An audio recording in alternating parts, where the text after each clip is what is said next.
You are now listening to the HBCU Wall Street podcast.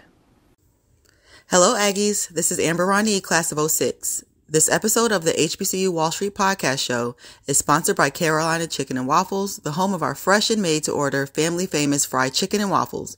Be sure to check us out next time. We're in Aggie land, and as always, Aggie pride. Oh my God, Carolina Chicken and Waffles. The Carolina Chicken. Carolina Chicken Waffles, where it's at? All right, first of all, the food is good. I just had to come back to get some dab because the chicken was fire. It's the best chicken they've ever had. This lemonade is the bomb. They need to come get some. They need to come get some right now. I had the chicken bites, and I normally don't like anything hot, but these were off the chart. I mean, they weren't too hot, they weren't too mild. They agreed with me, and the waffle, I had the pecan waffle, and this time I've got the red velvet waffle. Man, excellent food, excellent service. The service, the customer service, the love, the commitment, all these things make for a better experience. That's what matters to me, and that's why I keep coming back. Carolina Chicken and Waffles, come try it, you won't regret it. You better come get it while it's hot. Man, this is the best food, hands down. I don't know what they put in it, but I can't stay. Hello, everyone. Welcome to another episode of Aggies Excel. I'm your host today, Rashad, and we're going to talk to some really amazing Aggies today. We're going to talk to some of the Aggies that are behind the scenes in Aggie land, making the whole train run from us. But I'm going to allow our guests to introduce themselves. So one by one, I'm allow you to introduce yourselves briefly and just tell the people who you are. So we'll start with Bridget. Good morning, everyone. I am Bridget Herring-Williams. I am a 1998 graduate of A&T. I was a construction management major, and I am back at A&T in university advancement. That's good. That's great. That's okay. Great. All right. Because see, I can talk, so I don't want to take up the whole podcast. I'll keep that in mind. Bridget. Okay, let's go to Crystal now. Hello. I am Crystal Williams-Boyce, a proud two-time alumna of North Carolina Agricultural and Technical State University. 2007, my first degree was in journalism and mass communications. In 2015, I earned my master's in adult education, and my concentration was higher education. And I am proud to be working back at my beloved alma mater since 2008, but in the Division of University Advancement and Office of Alumni Relations now, serving as Interim Associate Vice Chancellor for Alumni Relations. Proud to be here today. Thank you for being here. Okay, we have one more person. Go ahead. Hi, my name is Tamisha Keith. I'm the Director of Gift Planning here at North Carolina A&T State University. Thank you so much for having us today to talk about giving. While I did not attend North Carolina A&T, I did attend an HBCU. I went to Florida A&M, and I've been married to an Aggie for 13 years. I'm very excited to be here today to talk to you all about some ways to give to support the university. I'm very passionate about that, and I'm very excited to be here today to talk to you all. Also wanted to mention that I attended Indiana University, have a law degree from there. But thank you again for having us. Okay, great. IU. So, right. Tamisha, it's cool though. Your family, since you've been married, the rule is since you've been married to an Aggie for over 10 years, you're kind of indoctrinated in, so you're good. That's why I had to put that out there. So thank you. That Aggie love. That's right. Absolutely. So we're gonna today, of course, we're gonna be talking about money. We're gonna be talking about finances. We're gonna be talking about giving to the university. But I want to start off this way because I'm always interested in the answers. So one of you all can answer, or all of you all can answer. But in 30 seconds or less, when you hear the word GHO, what comes to mind? It's the greatest homecoming on earth. It is a family reunion magnified. It is an opportunity for all the Aggies, alumni who attended, but we welcome family and friends as well. It is an opportunity for us to connect, reconnect, and come to a place that meant so much to us. A&T is an amazing place, and family, friends, we welcome you all. Good stuff. Anybody else want to take a crack at it? Well, Crystal kind of summed it up, which was great.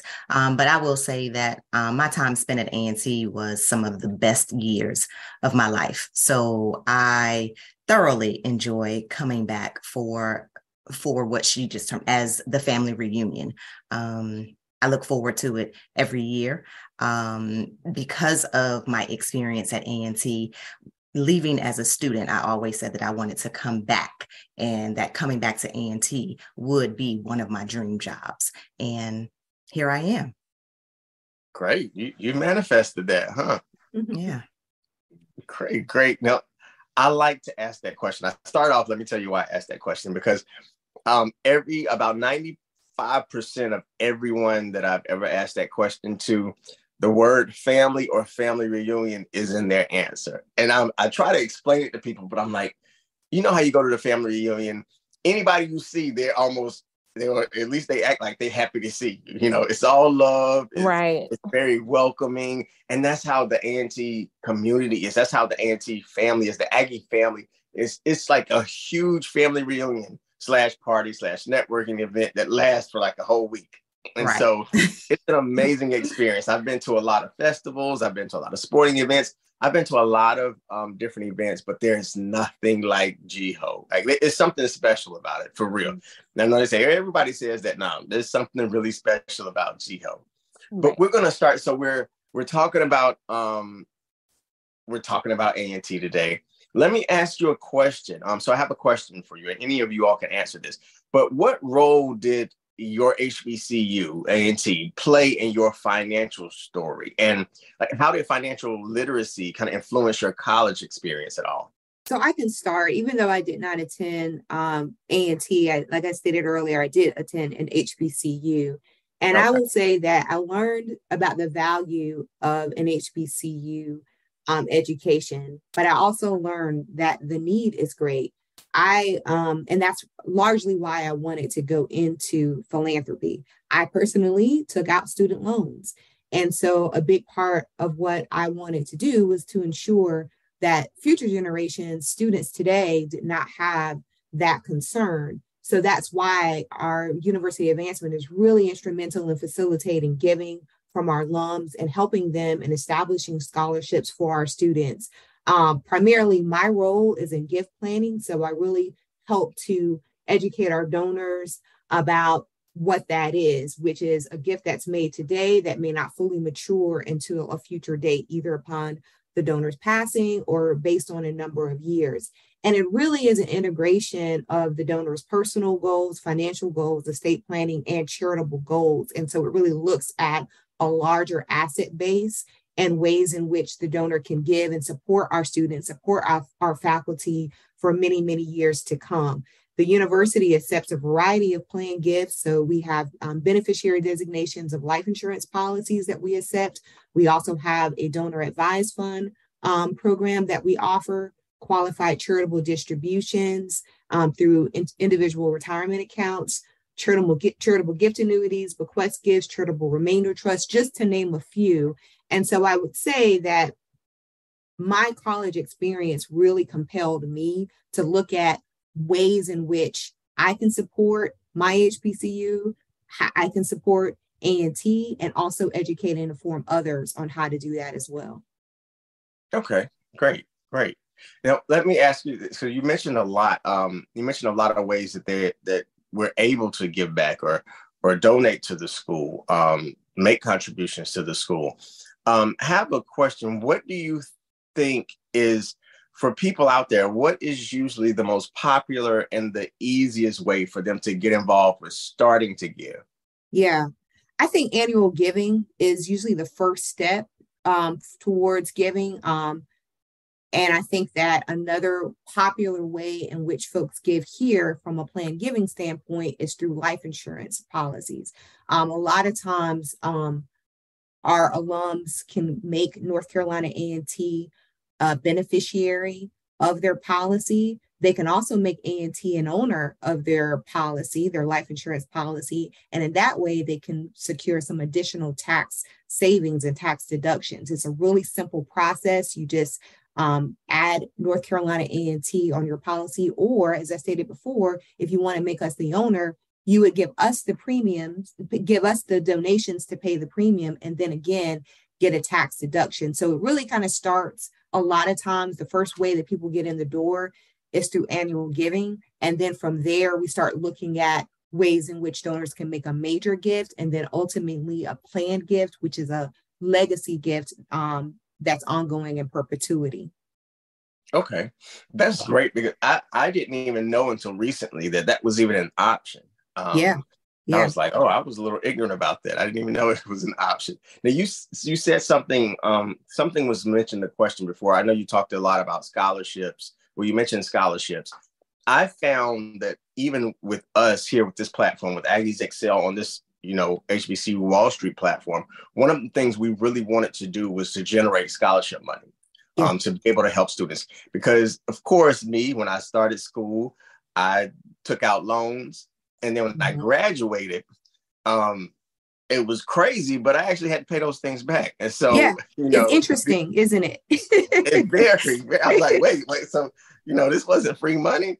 I mean, I knew it, but just the reality of it was really different. And so grateful that I paid off all my student loans now. I was excited to pay that last payment.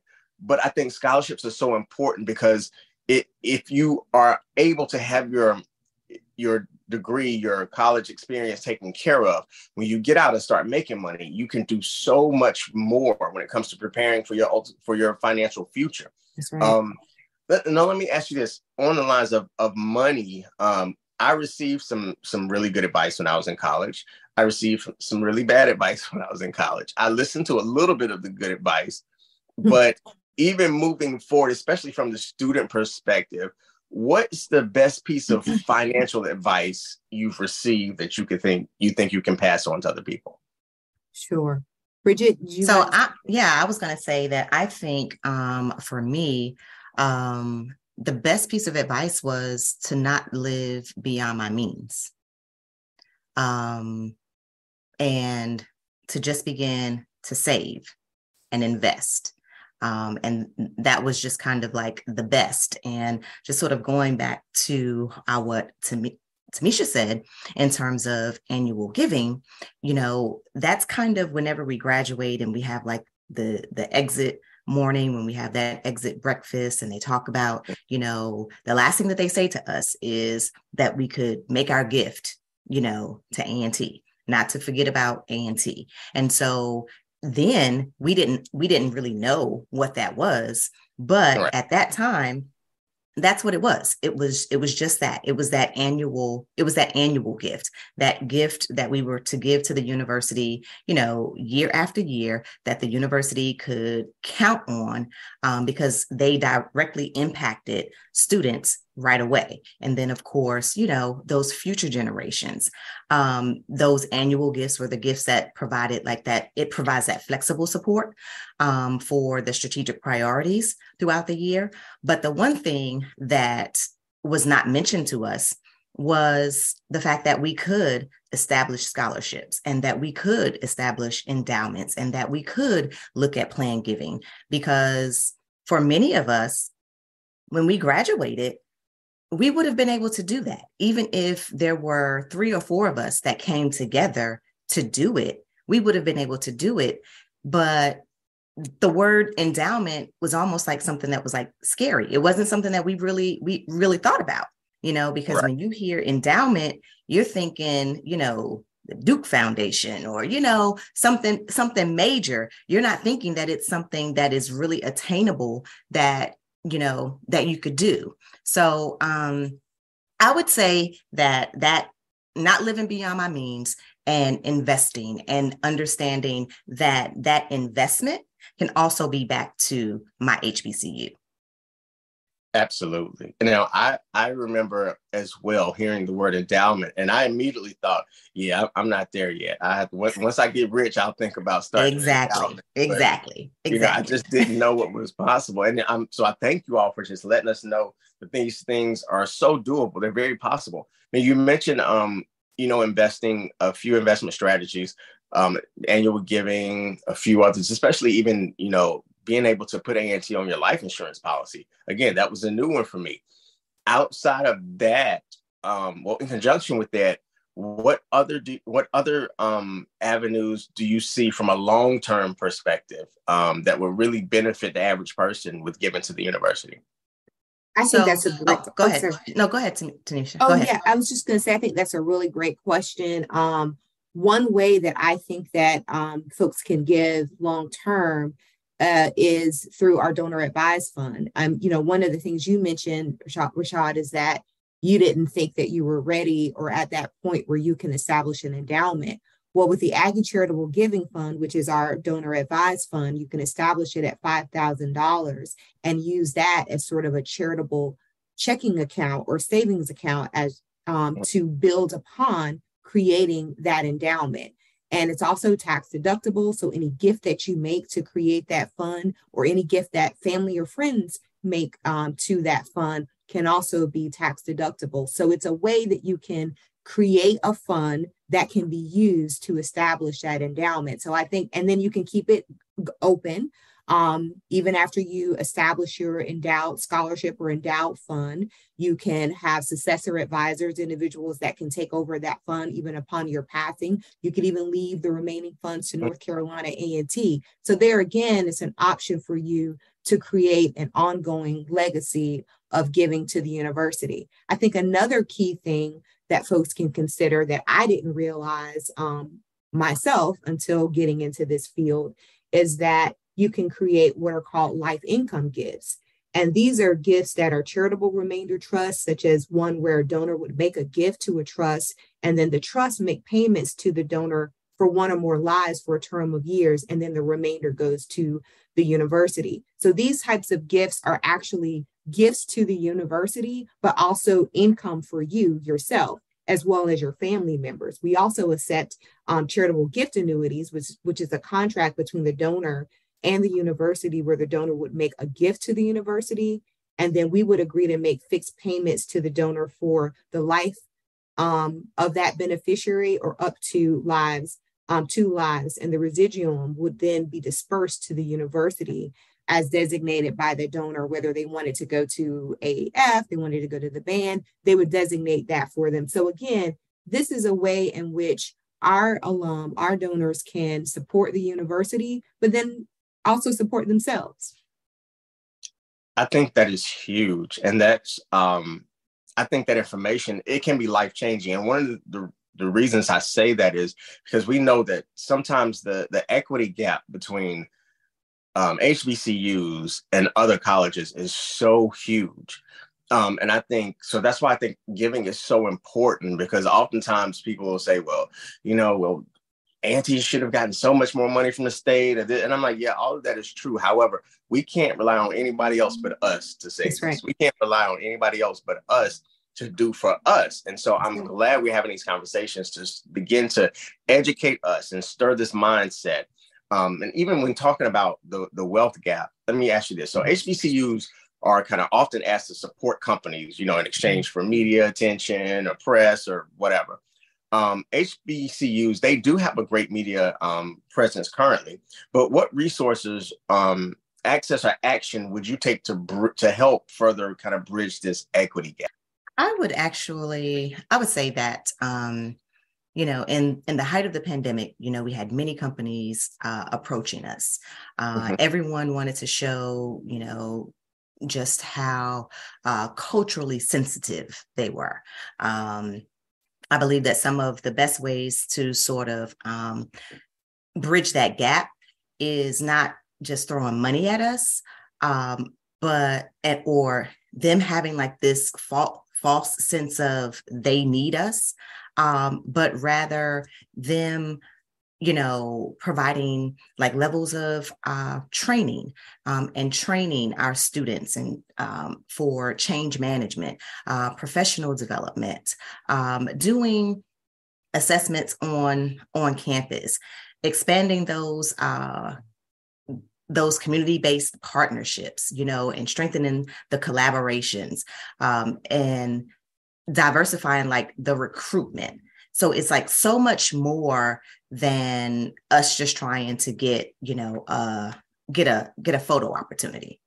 Right. There's so much more that they can do, offering retention grants, for our students that are in need, because we have students that they get all the way to the end, and it may be a couple $1,000s that will determine whether or not, they receive their degrees. So I think that those are just some ways. There are many, many ways, but those are just some of those ways that we could close that gap. Got it. And those are some really good ways. Those are some really good educational points. And closing this gap is something I realize it's a process. It's something that's not going to happen overnight, but it's a process, and we have to be more diligent in it. And so you've given us a lot of good information about how to give, some of the different ways that, giving can occur. And let me tell you this. So my mindset coming out of college, at first I was just like, well, I got to wait till I get to a certain level financially to begin to give. Because honestly, and it may be very naive or ignorant, but I was like, I don't even know how much you have to start giving back to the university. That was a question I didn't know initially when I graduated from college. But tell people, how much do you have to have money-wise to start giving? What can you start giving with? Annual giving starts with $1. $1. Wow. And that's right. And I wanted to ask that question specifically so people understand, because once I found out, I was like, well, you probably have to start. I don't know what I was thinking, but I thought I needed to get more money to be able to give. But you're right. You can start giving anything starting with $1. And so I wanted to make it clear. Starting it. It's starting it. Right. And I think it's been a cultural thing for us.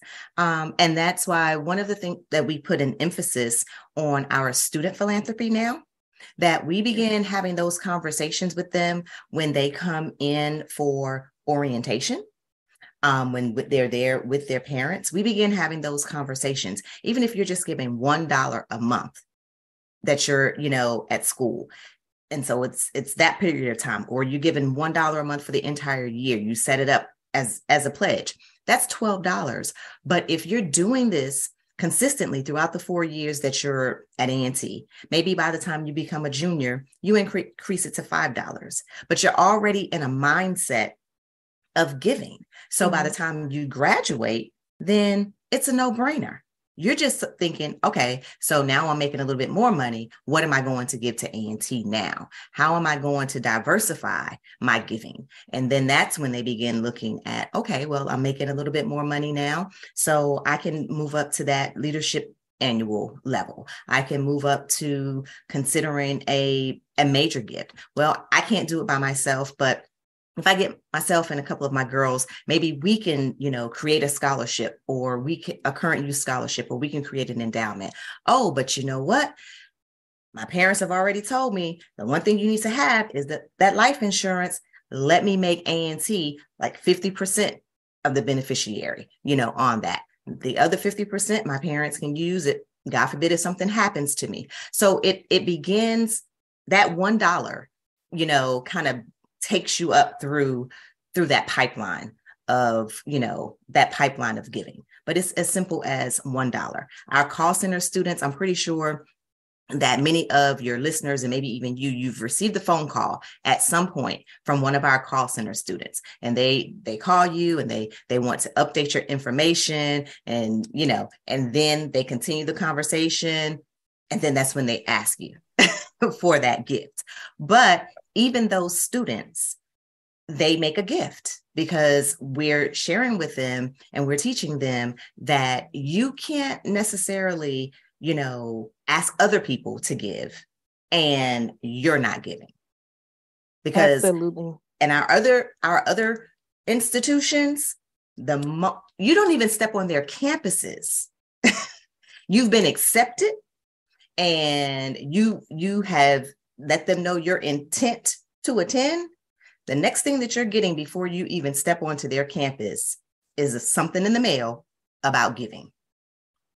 That's the next thing that you get. And I went to a PWI once I graduated from A&T, and before I stepped foot on the campus, I received something in the mail. After that acceptance letter, I received something in the mail about giving. Wow. That's huge. I think that's really huge, because I've heard that a lot. Other universities, they start from the time you get accepted. And I remember, and not what I remember, like, I just wasn't that educated. Again, in my mind, I feel like, well, I got to get to a certain level before I start giving. So I think this conversation is important to let people, one, know how you can give, how you can start, but the importance of giving, because there's so much. You mentioned something that really hit home. You said there are a lot of students that may be just a couple of $1,000s away from graduating, and they don't have that money. So if let's say a student is $2,000 away, they have to pay this before they graduate, and you have 20 people like, well, I don't have enough to give yet. Those 20 people, if they each just gave $100, you're helping a student get a degree. You're helping a student launch into the professional world. You're really helping to change a life. And I realized that, going from A&T, we talked earlier about the family atmosphere. True to being a part of a family, you want to see the next generation flourish. You want to see your family do well. You're excited to see, everything that you've learned and passed down be carried on and even taken to greater and higher heights. And so I think it's great. Again, we talk a lot about, GEHO and all the fun we had at A&T. I had a ball, but I also want these new students to have just as much fun. I don't want them to have the financial worries I had. I don't want them to come out in debt like I came out. And so I think this conversation about giving is so important, so important. Yes, and I'm glad you asked that question, Rashad. I wanted to say, it was when I was in school, I learned more about the impact of giving back and alumni, because I earned a scholarship my sophomore year from the Washington, D.C. alumni chapter. And there were alumni in the chapter that gave to support that scholarship, and that helped me with books. And then after I graduated, there was an alumnus that was assigned as a mentor from the chapter, Pamela Johnson, and she made my first gift back and educated me on, when you get your job and when you get your first paycheck, pay it back and help someone else, because we invested and helped you. So we all have to be accountable in helping each other. So in that family atmosphere, you have to translate that to support our alma mater in the same way. And like Bridget said, any amount helps. It doesn't have to be a large amount. That's the misconception that we put on ourselves and we put on giving. That's not really true. So any amount, and you can designate where it goes. So I've given to my department. I've given to the band. I've given to athletics, the Aggie Athletic Foundation. You can choose where that money goes, but it's just getting in the habit of giving back. Absolutely. That is so true. And I want to say this just to add on to what you were saying. I think it's so important that people start getting in the habit of giving. I think the annual giving is really important, but habits create your reality in life. And sometimes we're just not in the habit. And too often, and this is why it's important for everyone to hear how you can give back. This is why it's important for us to start giving today. Like, it's really important for us to start giving yesterday, because there's too many of us. So the field that I work in, I really deal a lot with helping people progress in whatever field they're in. And the one thing I stress to people that I coach is that the most important decision you will ever make is to take action today. There's too many of us that say, well, tomorrow, next week, next year, next month. People have been saying they're going to do something next month for the past 7 years, and it hasn't gotten done yet. So I think it's so important to learn and understand that you can And you should start today, because putting it off is just delaying, you being able to really make a huge impact in somebody's life. So I'm grateful that we're having this conversation, that you're telling us how important it is to give, but also how to give. Because at one point I didn't know. Again, I was just like, well, maybe when I get to this level, I'll start giving. So it's important that we know how to give back. And since you said give today, we could just make it real easy and real simple. It's really, really simple. You can text Aggie, Aggie, to 71777. Aggie, 71777. You'll get a link back and you can just make your gift right there. You don't have to go searching for anything. You don't have to do anything, but that could be your first start. And then all of these other ways that we've shared, we'll get there. But we just want you to make that first step. So just simple. Text Aggie to 71777. Yes. And when you make that first step, challenge another Aggie that you know. And that's how it becomes a habit in our community. When you challenge another Aggie that's in your friend group or in your family group, challenge them to give back as well. Wow. Now, that is huge. So you all hear that. So right now, text Aggie, Aggie. Listen, if you're from the university, you know how to spell Aggie. They educated you. So Aggie, text Aggie to 71777. Got that? 71777. So start today. And that was a great suggestion. Challenge another Aggie. Tell another Aggie, this is what I'm going to do. Matter of fact, you all on social media, all day, every day. Some of my friends put up a post on social media. Challenge someone to give back, because it's so important that we give back. We talk about how great A&T is, which it is, but we're responsible for making it great. We're responsible for helping to make the new generation greater. So I'm so excited that A&T has made it that easy. Like, you can't get any easier than that. Oh yes, absolutely. We have over 70,000 alumni, Rashad. And if every one of them gave back, no matter the amount, how grand that would be, how much of an impact we would have if those were endowments, if those were planned gifts, if those were annual gifts, we would have a greater impact. Absolutely. I'm thinking, just what if those 70,000 just gave $100 a year? What if they gave $1,000 a year? What if, we have some Aggies that are just overachievers, so what if you were able to give $5,000 to $10,000? Right. It would make a huge impact on the university. And I myself, for one, I get excited. I love coming back to seeing the campus just being upgraded and elevating and becoming bigger and better. Like, that excites me. So I'm like, my whole Aggie career, I've realized how excellent Aggies were, how much Aggies have done, in so many different arenas. And now something I tell people all the time is, I'm like, listen, Aggies do. If you don't know nothing else, Understand Aggies do. Aggies are going to make some things happen in every area of life you can ever think about. So this is another one, you all you Aggies, all you super Aggies, listen. Aggie to 71777. Get started today. If you're already giving, give some more. Yes. And we have challenges throughout the year. So for the Aggies who love challenges, last week we had the Young Alumni Council Week of Aggie Love. Torrance and Jameris were on our entrepreneurship panel. And we had a giving day. We raised $40,000 in one day with 430 donors. We have a homecoming giving challenge. We have a giving day challenge. So if you are an Aggie who wants a challenge, there are different challenges throughout the year that you can participate in as well. And we can educate you on the other opportunities. So if you want to elevate your giving and start an endowment or look at naming opportunities for buildings and spaces on campus or plan giving, we're happy to have those conversations with you as well. Yeah.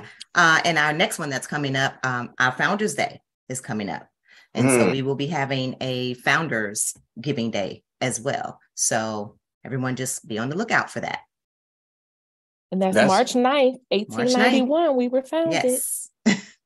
March 9th, 1891. So you all hear that? So that means that now you're responsible for this information. So on March 9th, you know the date, 1891. So that means all of you Aggies need to give $1,891. Okay. I love it. I love it. Yes, yes.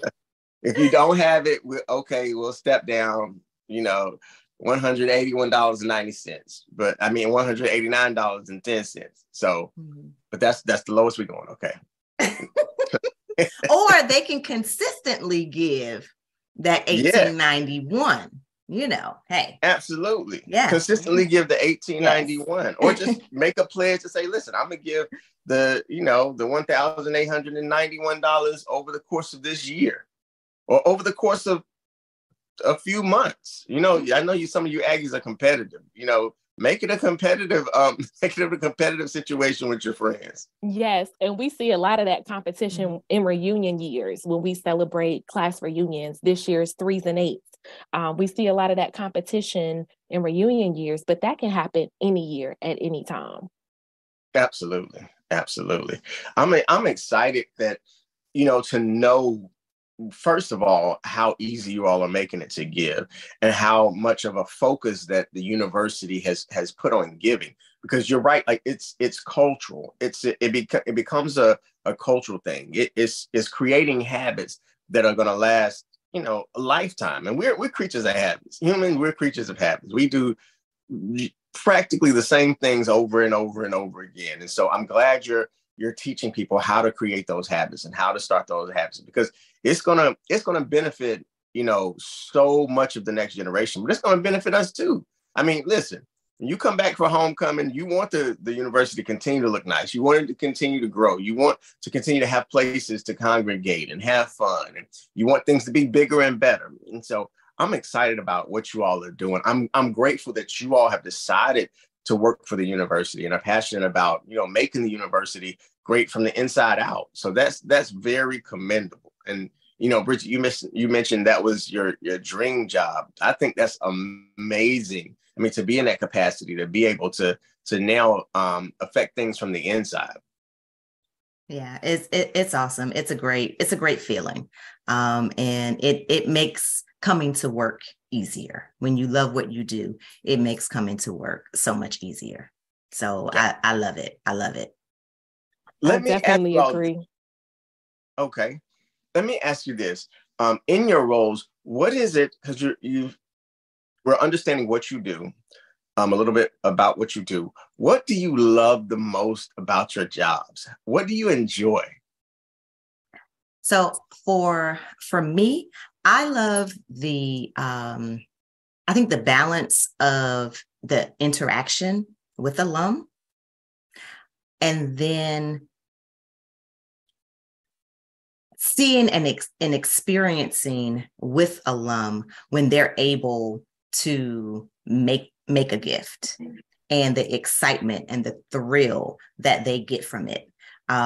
Because it's contagious. It makes you happy, when you're in a position that you can give. And so I love the interaction, with alumni, because I get to interact with people that are beyond just, my classmates or the individuals that were there, during my years.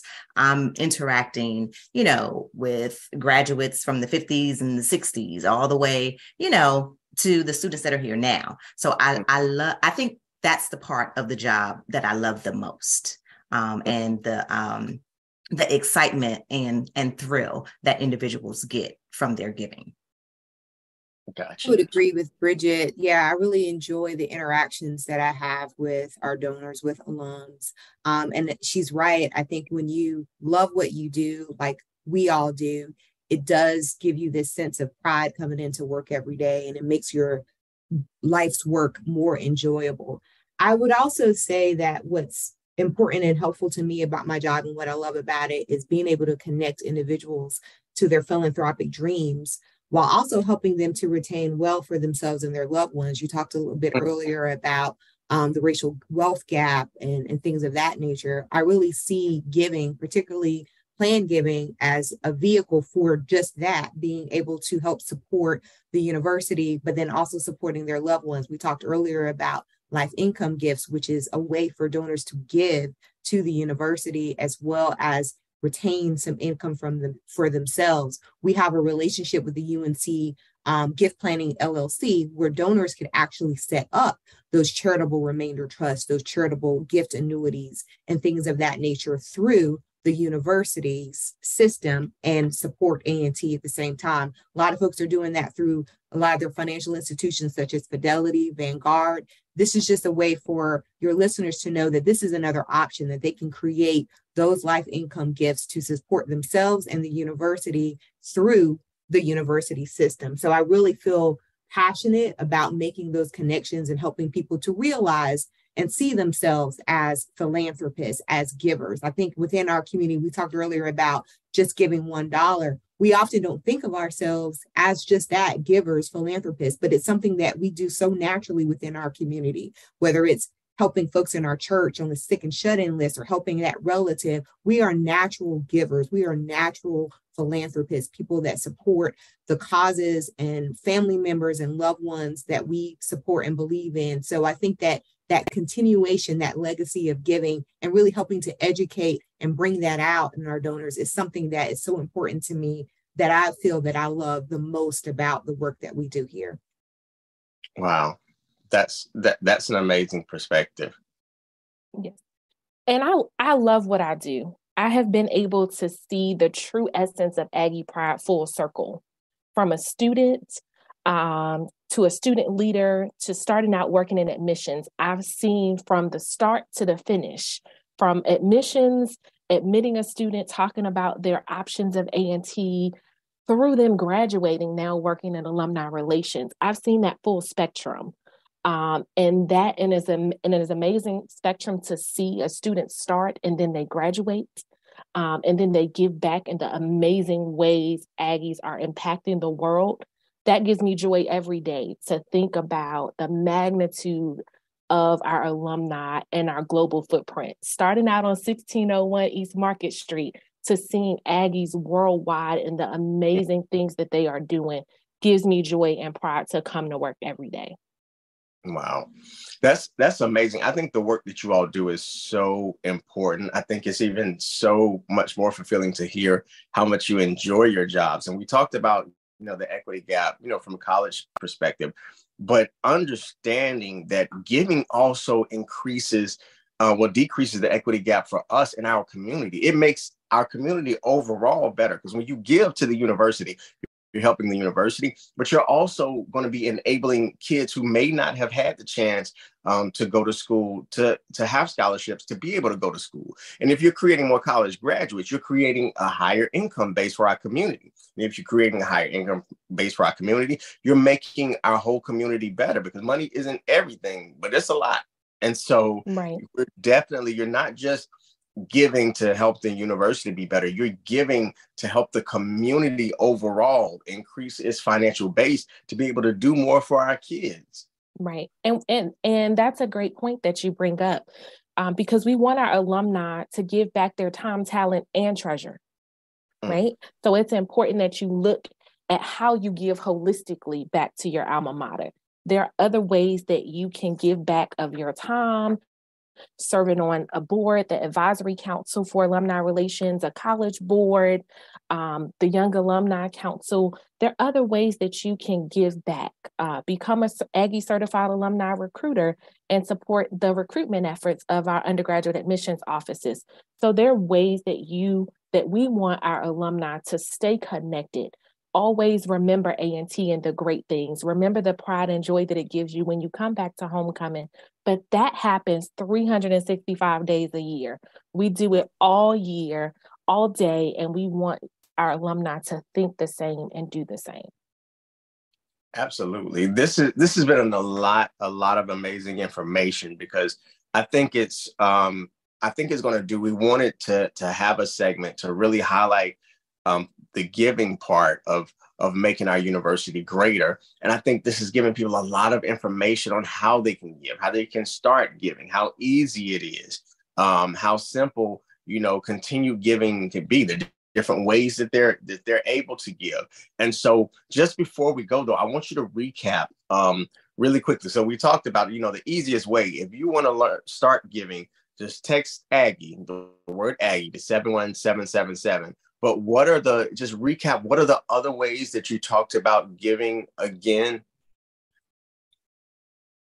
Absolutely. So one additional way of giving is through the creation of a donor advised fund at A&T. So an Aggie charitable giving fund.